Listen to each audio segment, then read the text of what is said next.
Okay, so welcome to the latest version of Poetricity Live, and we are going to be looking at a couple of pieces that may or may not make it into the book. We'll see.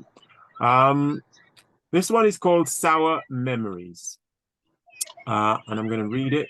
Sour memories. We used to be tight, spending time together. That felt just right. Exchanging chatter, part of each other's stories.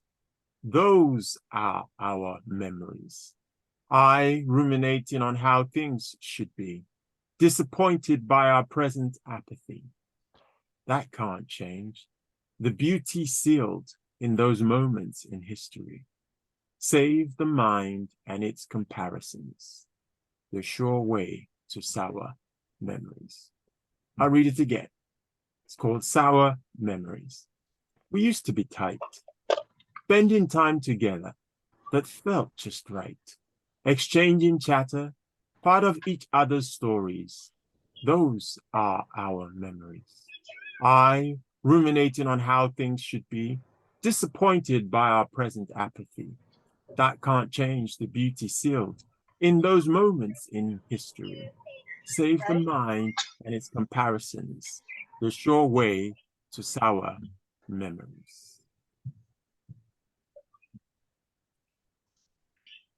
So what's coming up for people on this one? What comes to mind to me, Frank, is what made you write those words? Was there something on your mind? It's my experience I had with someone where we used to fellowship together. And then kind of because we used to use their home to do it, obviously there was opportunity to meet, but at the point at which that stopped, the kind of connection got a bit looser and kind of hardly spoke. But the sense of guilt that the person felt for not maintaining the relationship kept them even further out. So it was kind of me reflecting back to them to say, look, there are phases to things, and really what we had and what we enjoyed then cannot be taken away by the fact that we have a different dynamic now. So that kind of was what was behind it. Well, I can only say thank God, because I was thinking you needed prayer and counseling for you and Yvonne. No, that's not what it's about. So I'm so happy that it's something that you've experienced in another venue or whatever. Yeah. Oh. Right. Anything else? Anybody else on this? I'm kind of similar to you. I was just actually reminiscing on how I really miss having friends just popping in and out, chatting face to face, and technology has kind of diminished, well, reduced that. So I was looking at that, how I used to have meetings. We used to have girls come round and we used to chat. And I was just thinking how we learned from each other a lot. And it's not quite the same. Although we do have Zoom meetings and chat, it's actually not quite the same. And when it did stop, it's only recently we got together after 4 years. And we were all like, oh, wow, we can't believe just how much we got from just meeting up for 1 hour. How we really missed it, and how we saw the difference. Yeah. When Zoom took over, we actually felt and saw how different it was just to connect. So we're looking to start up again, but not on a regular basis, but as and when. Yeah, no, I hear you on that. That's what came to mind when I read that. Yeah.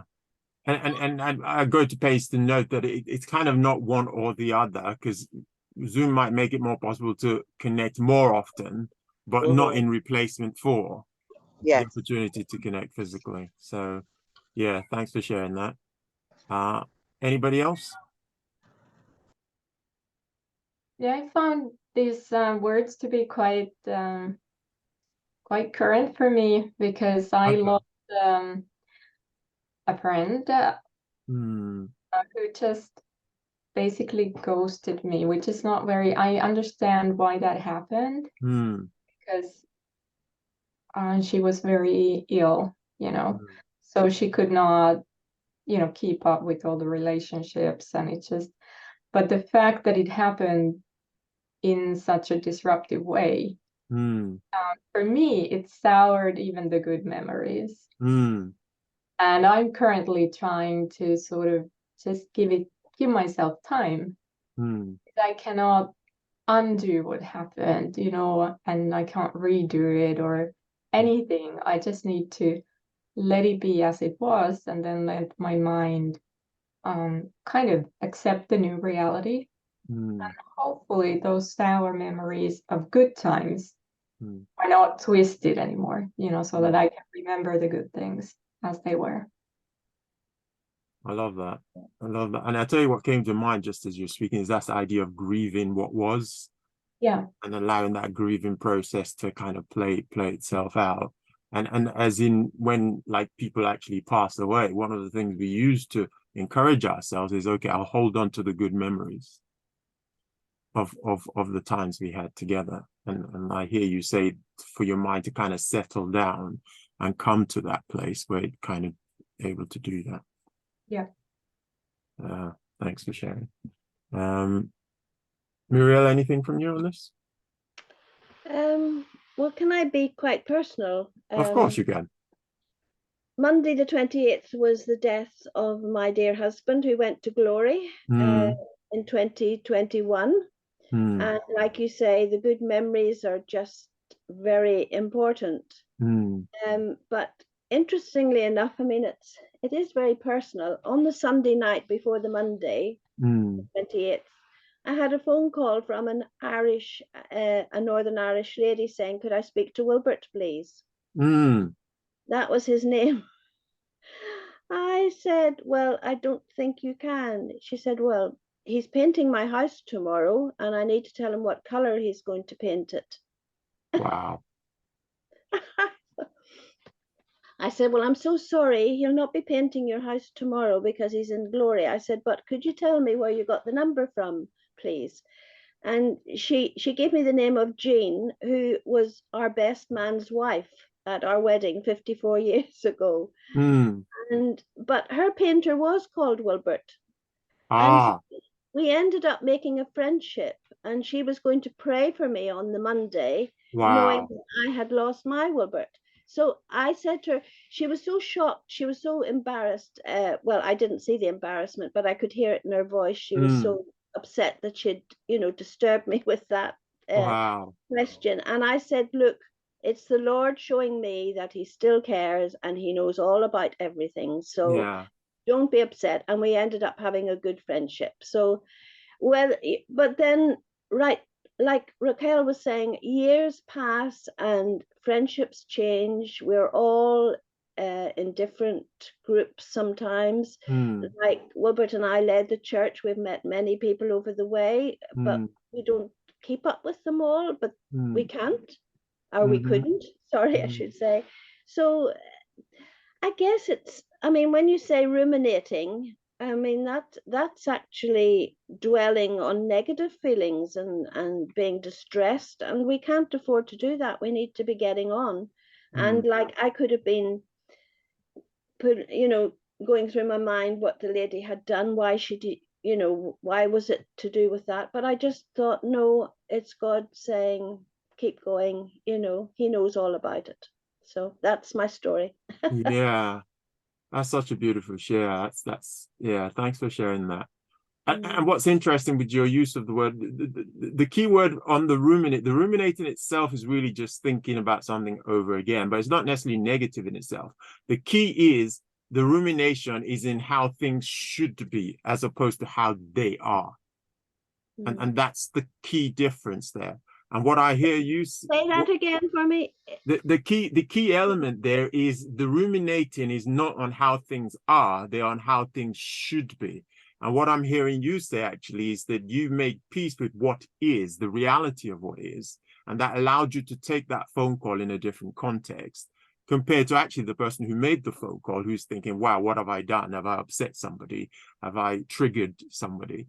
And that's such a beautiful story, that a friendly phone call can come out of that. And what are the chances that her, like you say, her particular Wilbert is a painter? And you know, because initially I thought, oh, is that a joke or something? Or someone got, you know, is the person's also lost in the past and don't realize that, you know, but it's quite interesting that. I think that's beautiful.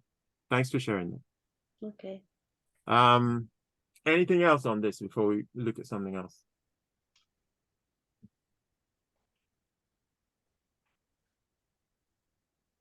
Okay. So I think before we move on, I'll just make one final point. One of the key elements behind this piece is the idea that how the mind can take something that could be positive and turn it into a negative experience just by that positioning. And to really say, to encourage us that if you've had good times with someone, the pleasure that you had in the moment when you had those good times can never be changed. And if you choose to reflect on that good time, that is the feeling that goes with those good times is what you retain. However, when you're stuck in that, it shouldn't be this way, because not all relationships can continue, as Muriel was saying, in the same way, in the same vein. Life is about cycles, and there are cycles of life where we connect with people at certain levels, and whatever that connection was meant to produce, it does, and we accept it and we receive it joyfully. And then if its time is overrun, its course, or is going through a different phase, to allow it to be, and then move on and see. Because when we're lost in what should be, sometimes we're not open to what actually is, which is new opportunities to create new connections that actually serve you better in the moment that you're in and in the space that you're in. Yeah? Okay. So since we're talking about foibles of the mind, I'm going to give us something else. That's another kind of favorite pastime of the mind. This one is called blame game. It's all gone wrong. Someone must pay. So you blame. You point the finger, 4 to you and 1 to the accused. How easily you hand to another your power of change. You impotent of the power to change another, all for the current pleasure of playing the game, blame game, forever and a day. I read that again. Blame game. It's all gone wrong. Someone must pay. So you blame. You point the finger, 4 to you and 1 to the accused. How easily you hand to another your power of change. You impotent of the power to change another, all for the current pleasure of playing the blame game forever and a day.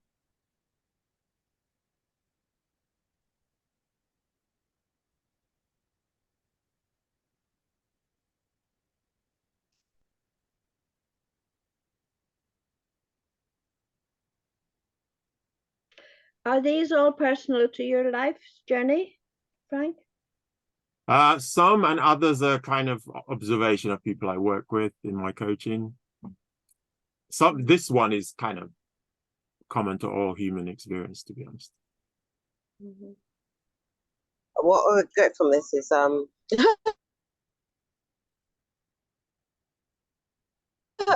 the pointing the 4 points at you and the 1 at the person.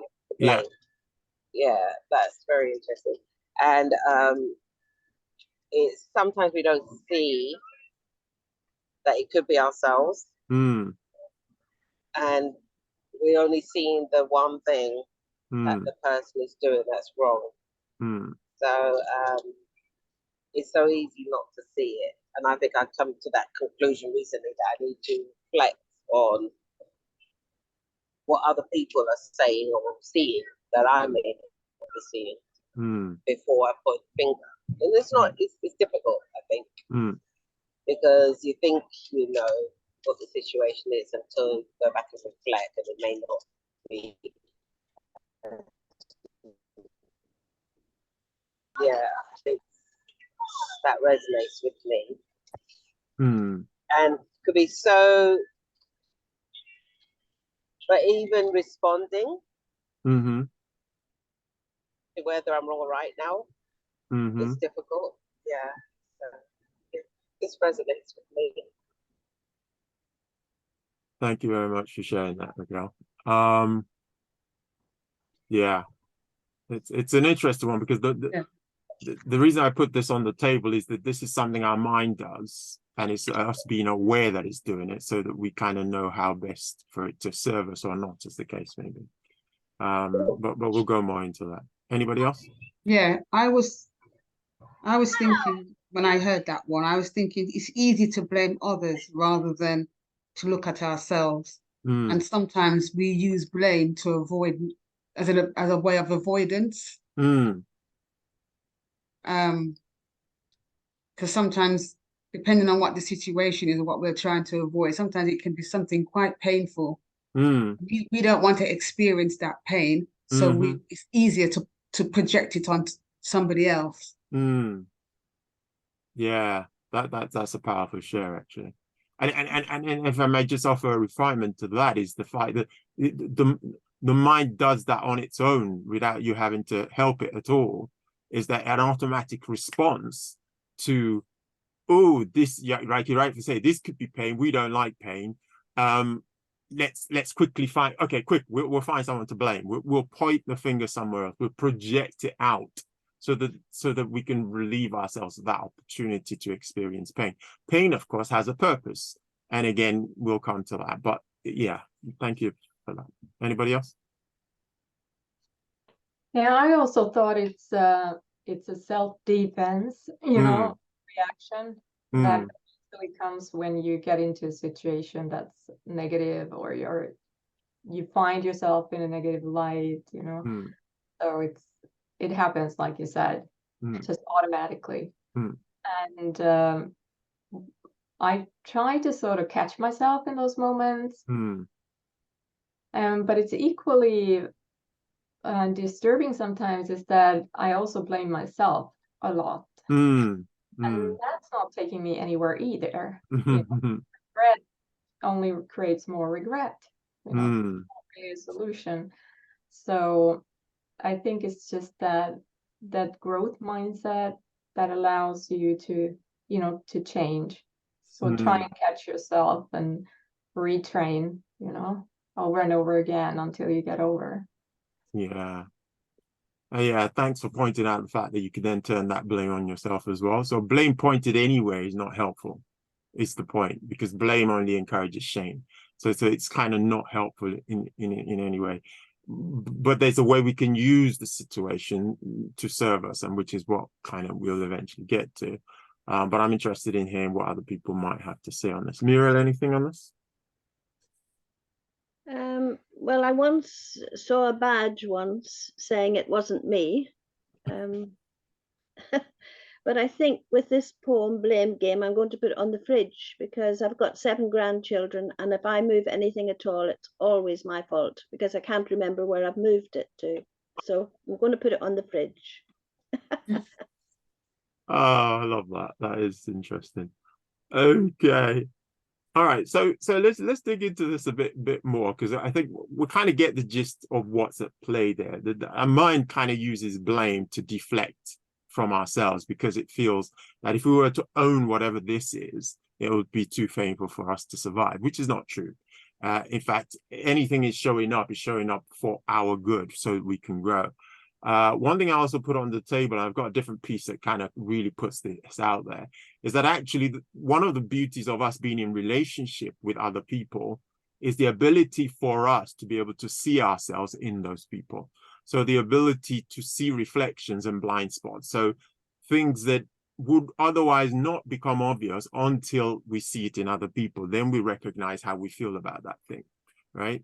So when something comes up that makes you want to blame, it's us rewinding and looking behind the scene and say, okay, what's actually been triggered in me that's wanting me to want to push this somewhere else? What is that thing? What is the lesson here? What is the story about myself that I'm telling myself that this can't be true about me, therefore I can't own it and I have to push it somewhere else.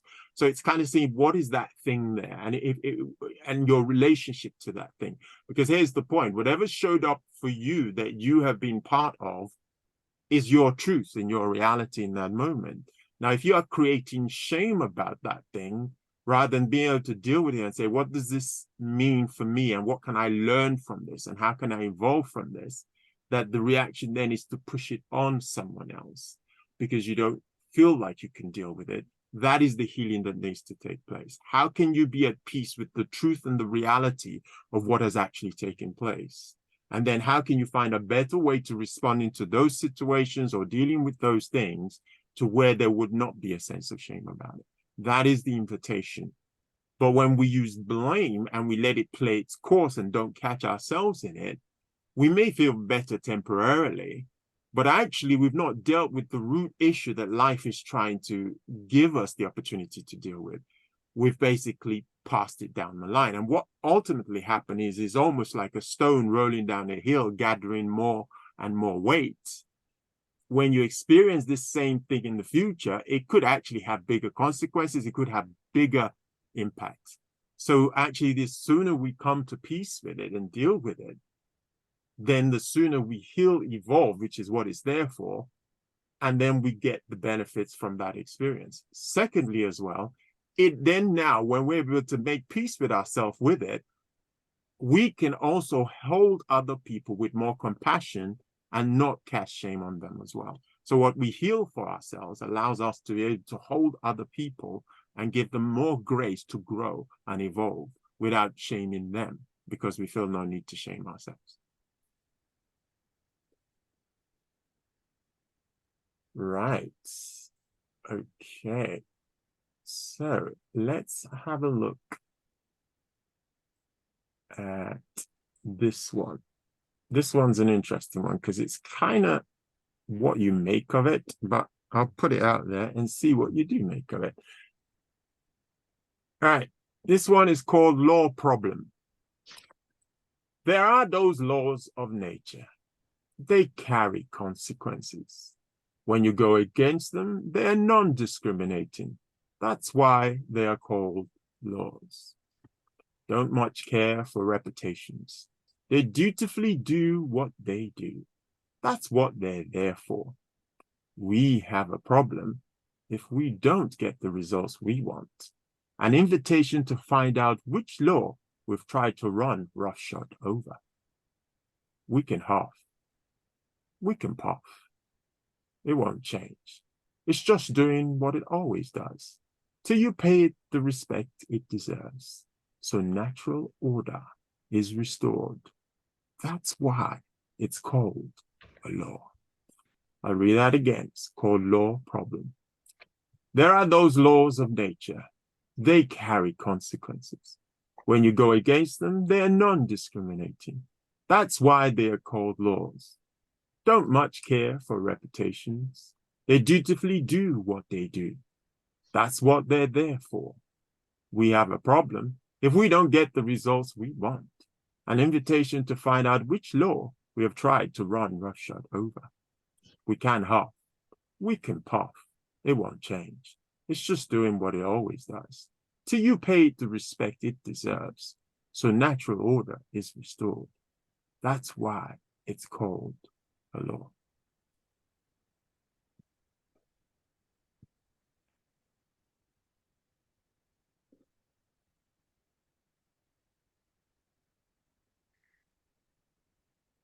Did you have anything specific in mind when you wrote this?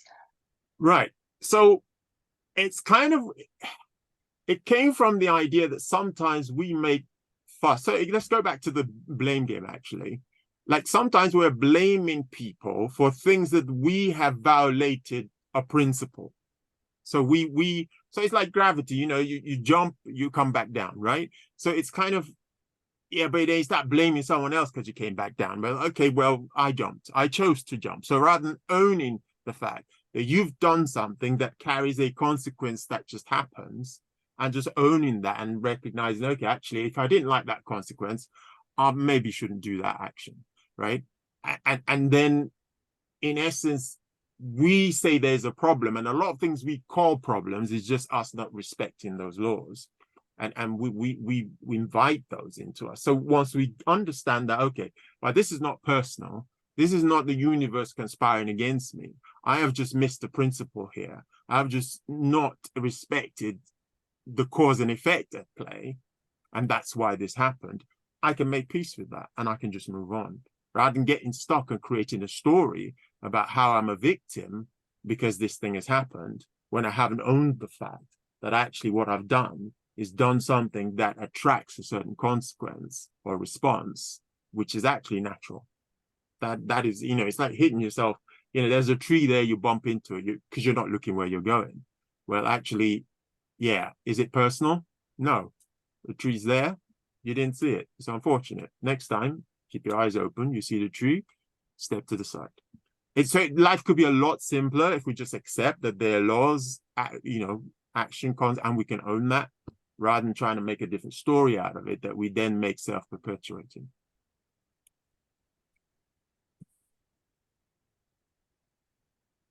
Anybody with anything else on this one?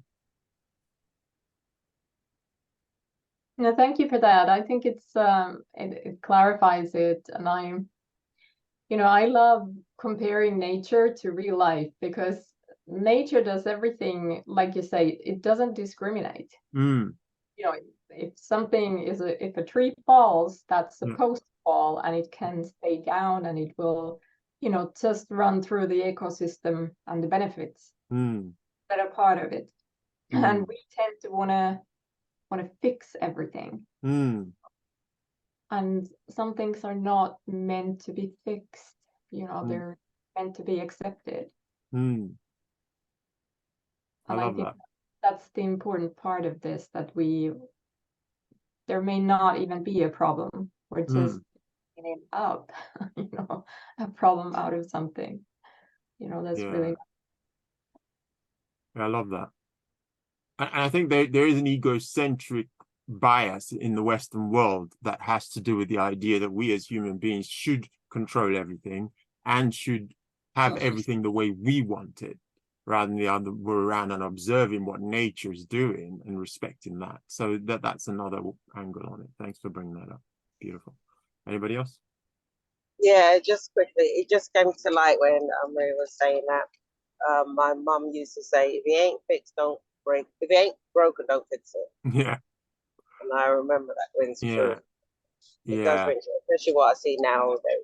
I mean, I worked with IT for 30 odd years, and it was great. You know, IT was there to help. That's what I'm thinking of when I'm reading a poem. It was there to help, you know, humans do, you know, help them to make things easier or more efficient, etc., etc. But when you take it when you start to use it for greed and anything other than that, you just want to keep progressive for no reason at all. You just want to have, and push, and more, then we're going against the real objective of having technology. And then when you start to use it and then take nature to discard what was already perfect for what you want it for, instead of using it to help you, help nature do whatever you want it becomes chaos. And then we start to blame society or blame somebody else for, oh, well, you know, this is happening, that's happening. But for instance, like I've got a phone right now. I can't blame, you know, or paper. I can't blame, well, the trees are going because I've got a book from the trees. Why am I getting upset with the building? Like if I've got a house, so why am I getting upset that they're cutting down the trees and upsetting the environment? Because I want a home. Do you know what I mean? So when I look around, I'm thinking, oh my gosh, I'm part of what I hate, what the society is doing to, or the world is doing to, with nature. And I realize I'm in the middle of it. Right. Okay. So I'm like, thinking, oh, I was just talking to my daughter the other day. I just want to go out to the country and I want to do farming. I just want to live natural. So Right. now I see no reason why I should be complaining, because I'm in the middle. I'm using the food. I'm eating the food that they're creating. Using the technology that they're creating, and complaining about it at the same time. I like So I've that. stopped complaining. Right. I like that. I like that. Actually, so that's you're talking about ownership, owning your own impact that you're having and recognizing your connection to what you are complaining about. Yeah. No, I get that. Thank you. Thanks for that. Anybody else? Yeah, I like when you said about control, because that's what came to mind for me. Okay. It's sometimes, you know, we tend to want to control, or we rebel. Right. Rebel is another word that is coming up in my rebel against things how they are, because we can't control them. So therefore, it's a bit like we don't like a law, or this is how it's supposed to be, but we don't want it that way because we can't control it. It's not the way we want it to be. So in order to try and make it what we want it to be, we try to control it. So we'll become rebellious against what is there. That's what's coming up for me. Yeah, I hear you on that. And what I hear, and one of the things I often definitely do stress on a lot in all of my pieces, is this idea of making peace with what is. But there is also opportunities where maybe things are not right, and then finding the right ways to actually try and address that, maybe because it's unjust, for example. But I think even if you're going to change something, it's important to enter into that emotional place where you accept that it is that way right now, and come from a place of wholeness to want to make a change, rather than being out of control and trying to make a change from a place of being out of control, or wanting to deny that that thing is actually that way. So it's kind of slight nuance, but I think it's an important one to avoid mental suffering. Is my reading of that. Maria, did you have something on that?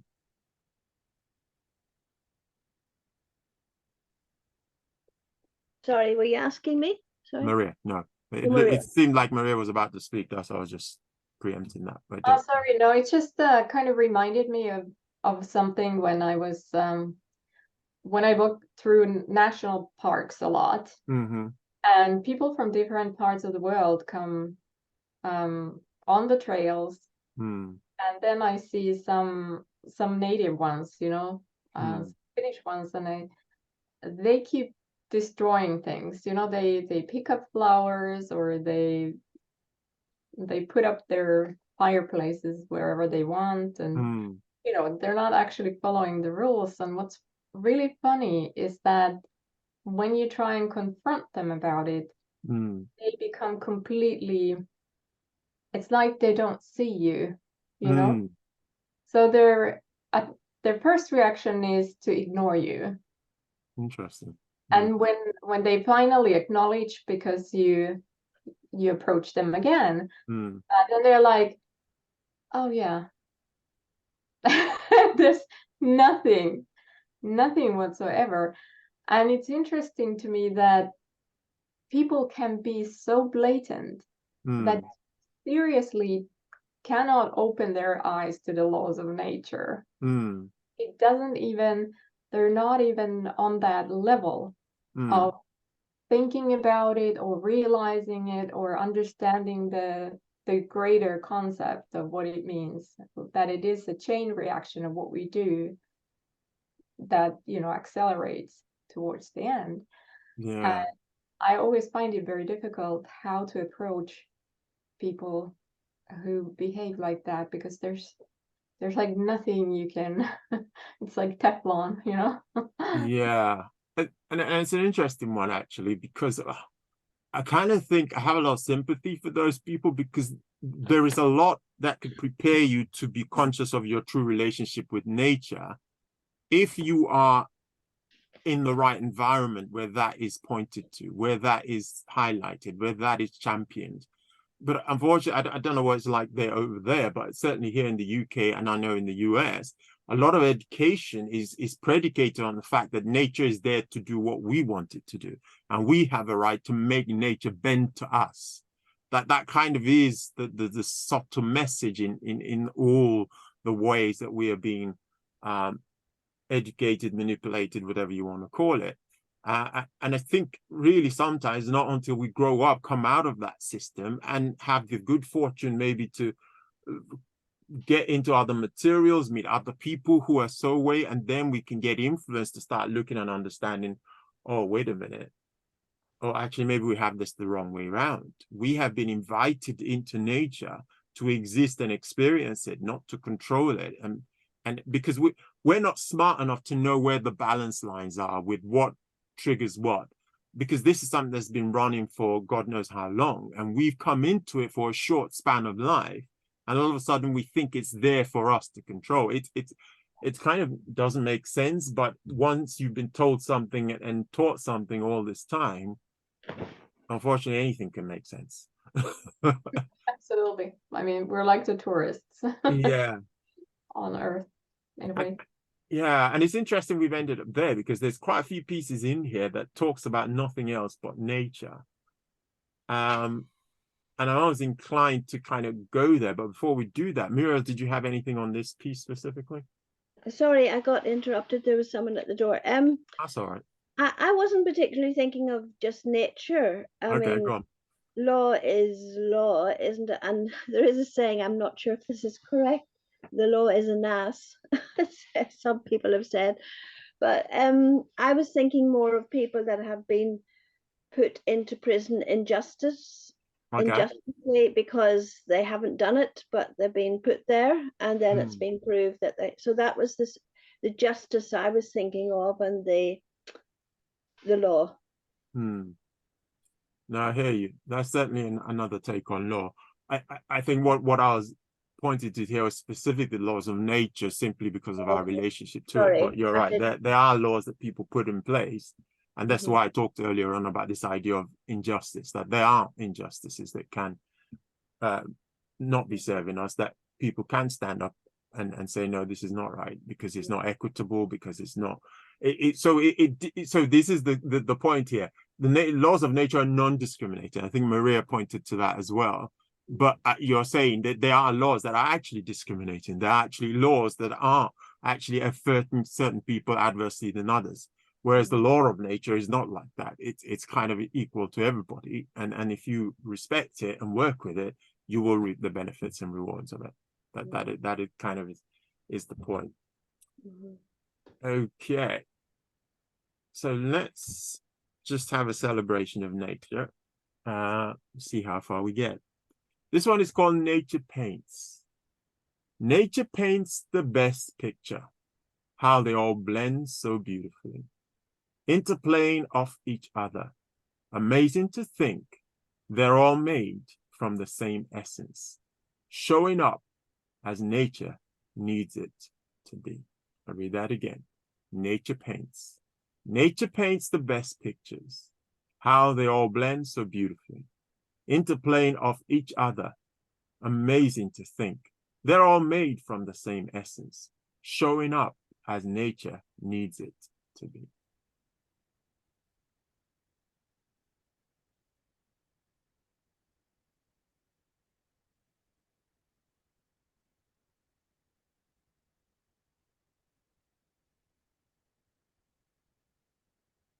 I actually love that about nature myself, because I photograph a lot, and I've always done that for years.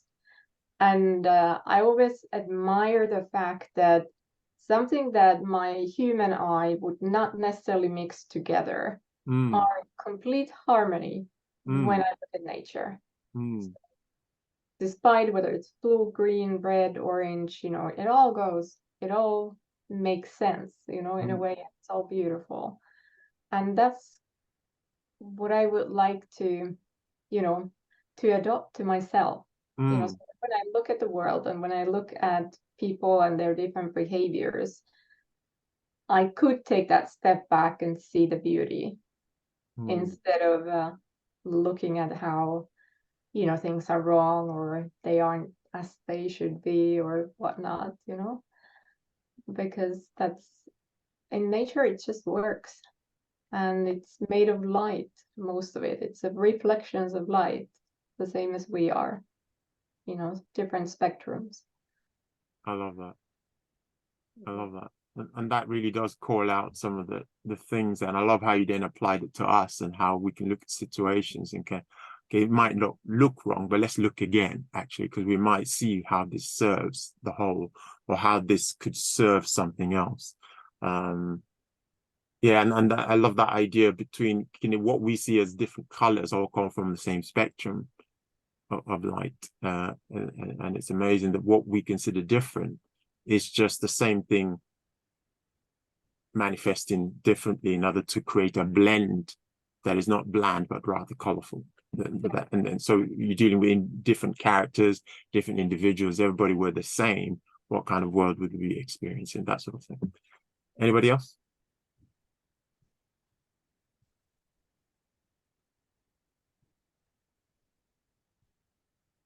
What came to me was the word diversity. Diversity. Yeah. Say some more. And just about when we look around us, that's what we see, diversity. In the way people look, in the way we behave. And I think our world, I mean, if we even look at this country that we live in now, England, if we think back 20 years, we can. The diversity that we see now wasn't there before in the as visible as it is now. Even when we're somewhere, you hear so many languages being spoken. Before, you were lucky if you heard one or if you heard anything other than English. Now you hear so many different languages. That's diverse. That's a reflection of how diverse our culture, our day-to-day experiences, whether you're on the bus or whether you're on the train or wherever we gather, you see diversity in all shapes and form. And that's what I think of when I think of that. Yeah, I like that, the idea of diversity and the idea that nature itself is a champion of diversity. Yeah. That nature itself has the wisdom to recognize that it is through diversity that the whole is made up and the whole is balanced and the whole is held. But what came to me when you were speaking is the fact that there's an aspect of the mind that is threatened by diversity because of the notion that it's different from me, therefore it might be dangerous or it might be inconvenient. But it's kind of how do we grow and mature and evolve to actually celebrate that diversity, because we recognize the wisdom of the universe in creating that diversity. And how does that diversity make our experience richer when we're willing to embrace and be open to it? The idea that, wow, okay, that's a different culture, that's a different way of seeing it. When you think someone should be like you, it's harder to embrace them in diversity. When you accept that that person is exactly how they are for reasons that are beyond your control and your understanding, then you enter into the interaction with that person, trying to understand more of what in their experience actually fashioned that different expression of humanity. Yeah. Anybody else on this? Yeah, I think the poem is absolutely beautiful. I love it. It gives me a picture of how Sorry, Raquel, you're breaking up. You're breaking up. Can you hear me? Yeah, you are breaking up quite a bit. Try it again. Okay. Yeah, so I'm saying that the poem is absolutely beautiful. I love it. It's really it's simply but beautiful. What I saw was how beautiful the world is, and those living in the cities, they don't go to see that, you know, because of all the buildings and things around. I love what Claudia was saying about the diversity. That is beautiful in the cities, but however, they're missing the nature, the full nature. So I remember somebody was saying, an MP was saying, we should get out to the country and experience nature at least once a month. in order, because I think when we experience nature, which is perfect, to me, it's perfect, and we can see ourselves and how cause we're natural by creation, and how when we do things naturally, how beautiful and peaceful it is. We can actually see a different side of ourselves. I find that when I go out to the country, I feel a different me. Wow. I sense a different me. So yeah, I think nature can teach us a lot. And when we take time out to be with nature, we can learn a lot about ourselves. That is so beautiful, Raquel. That is absolutely beautiful what you just shared there. Yeah, the sense of seeing ourselves in nature and the effect that nature has on us. And when we think that we were created to be in nature, and the concrete jungles that we've created is a human construct, taking the conscious effort to be back in nature reminds us of how we were designed to be. And I love the idea that rather than us controlling nature, nature is there to teach us how to be. I think that's just beautiful. Yeah. And a lot of that happens, and what I hear you say there as well is a lot of that is happening by itself. It's just by being in that environment, it's almost acting upon your psyche and just, yeah. That is wonderful. Thanks for sharing that. I really appreciate that. Anybody else? I think what comes to me, like when Claudette was talking about the differences and all of that, and then Maria was talking about the beautiful colors. When Wilbert couldn't see because he was registered blind with the Alzheimer's, then we used to go to a space that they used to have where the image impaired people could touch things and feel the nature. They could actually experience that they were in a wide open space and they could feel different things. That was, that was very important. And I guess, I mean, when you see things on a dark day, when it's rainy or misty, and then you see them in the light of a beautiful sunshine, it just resurrects it a lot more for you, doesn't it, really? Yeah, I hear that. And if I may prod a bit more, then what did you find that Wilber's ability to then touch? What did that do to his countenance? What did that do for him, do you feel? Well, he was always one that was laughing a lot. So when it would have tickled his hands or something like that, if it was a beautiful leaf or something like that, he would have enjoyed that.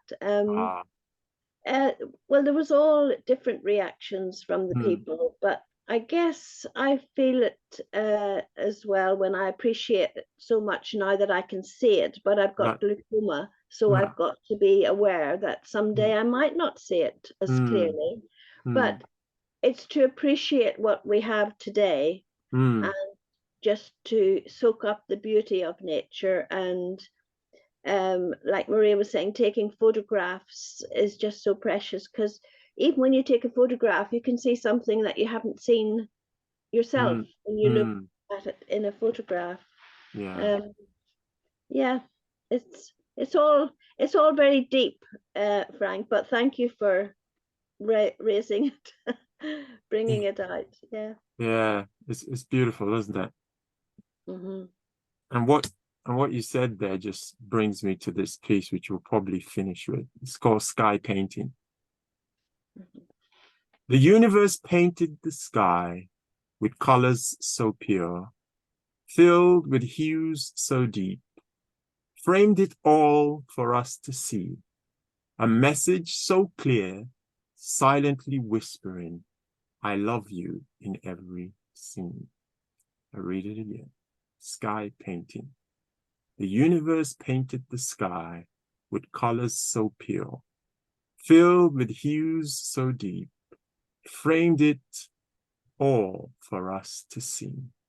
A message so clear, silently whispering, I love you in every scene.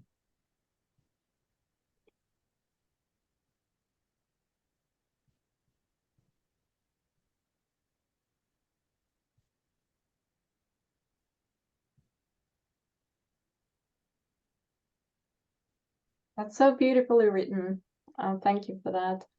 Mm. Kind of takes me, you know, I can't think of what to say, to be honest, because it's exactly how I feel when I look at the sky. Mm. And you know, just seeing how everything in the sky has its own route, Mm. different lights, the sun and the moon taking their turn. Mm. It always seems to me as if it's guarding, you know, giving us signals and different cloud formations that have a special meaning to everybody. So it really is like love manifested in reality. Mm. So, and what made me actually feel extremely sad was when I read in the news that the color of the sky may change because of the level of pollution in the waters. So it may come more green than blue. And I thought that that would be a big shame. You know, I think we lost that I love you message big time when that, if that happens. So I hope we can turn the course. Yeah, thanks for sharing that. I love that notion of the sky trying to protect us and give us clues and just interact with us and engage with us and say, I've got you, I've got your back. I love that. I love that notion. Anybody else? It reminds me of a rainbow. Indeed. That's beautiful, isn't it? The fact that a rainbow, you just think of that idea that in 1 minute the rainbow might not be there, and then the next minute the rainbow could be there, and then it's gone. That is just the beauty of the universe being able to express different things from within the same essence. I just think it's absolutely fabulous. Mind blowing. Anybody else? That gave me this vision that God is always painting different pictures. Sometimes you can see a face in the clouds, and then sometimes you can see different objects and things, and he's having fun. So it's lovely just to lie down, look at the sky, and try to make, stories from it and different pictures. Like the rainbow will come up, and people have posted pictures of different things in the clouds, different formation of clouds. Like one was a praying hand, another one was a bird, and it's beautiful how the clouds can make these pictures, and people will capture them and put them on the for everybody else to see. That was lovely. It just goes to show we should take time out and play games with nature. Yeah, I think that is something that's a theme that's coming out, isn't it? That there's so much, and what's interesting is when you if you think about sometimes where we spend our lives in so much thought of how we fix this, do that, and the things our third world, first world problems and different things like that. When you go and then just look at nature and just kind of connect with it, it kind of takes you out of that neurosis. It kind of puts you in a different space. And like I say, the interesting thing as well is that you are looking at a canvas that is there, but actually all five of us could look at it and see different things, right? But what you see is right for you to see. That's the beauty of it. So again, there's that diversity even playing out in how it interacts with us. I just think it's beautiful. Anything else?